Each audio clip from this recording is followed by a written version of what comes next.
Operation ಸಿಂಧೂರದ ಬಗ್ಗೆ Punjab CM ವಿವಾದಾತ್ಮಕ ಹೇಳಿಕೆಯನ್ನು ಕೊಟ್ಟಿದ್ದಾರೆ.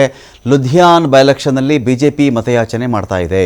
ಆಪರೇಷನ್ ಸಿಂಧೂರದ ಹೆಸರಲ್ಲಿ ಬಿಜೆಪಿ ಮತ ಕೇಳ್ತಾ ಇದೆ. ಇಲ್ಲಿ ಲುಧಿಯಾನದ ಉಪಚುನಾವಣೆಯಲ್ಲಿ ಬಿಜೆಪಿ ಆಪರೇಷನ್ ಸಿಂಧೂರದ ಹೆಸರಿನಲ್ಲಿ ವೋಟ್ ಕೇಳಕ್ಕೆ ಶುರು ಮಾಡಿದ್ದಾರೆ.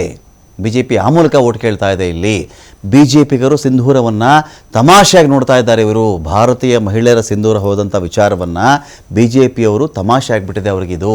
ಪ್ರತಿ ಮನೆಗೂ ಸಿಂಧೂರವನ್ನು ಕಳುಹಿಸಿ ಕೊಡ್ತಾ ಇದ್ದಾರೆ ಅವರು. ಹಾಗಾದರೆ ಮಹಿಳೆಯರು ಮೋದಿ ಹೆಸರಲ್ಲಿ ಸಿಂಧೂರವನ್ನು ಹಚ್ಕೊಳ್ಬೇಕಾ?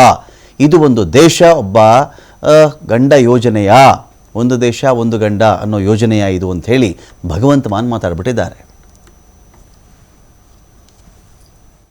यार संदूरा दे नाते वोटा मार नहीं संदूर दा जेड़ा मजाक उड्डे ओ नहीं देखे तुसी भी मतलब असि संदूर भी भेजांगे हर घर च थोड़े घरे आऊगा फिर तू ला लेगा फिर कह देंगे भी हाल है मोदी दे नाम दा संदूर लगा एक वन नेशन वन हस्बैंड ए स्कीम है यार संदूरा दे नाते वोटा मार नहीं.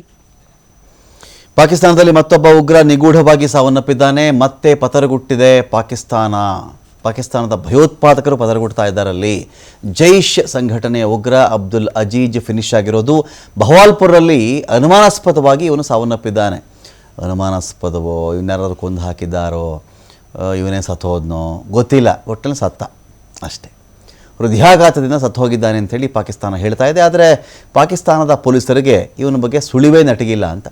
ಒಮ್ಮೆ ಭಾರತಕ್ಕೆ ಬೆದರಿಕೆ ಹಾಕಿದ್ದ ಉಗ್ರ ಅಜೀಜ್ ಸಾಲು ನಿಗೂಢ ಸಾವುಗಳ ಕಾರಣದಿಂದಾಗಿ ಪಾಕಿಸ್ತಾನ ಕಂಗಾಲಾಗ್ತಾ ಇದೆ.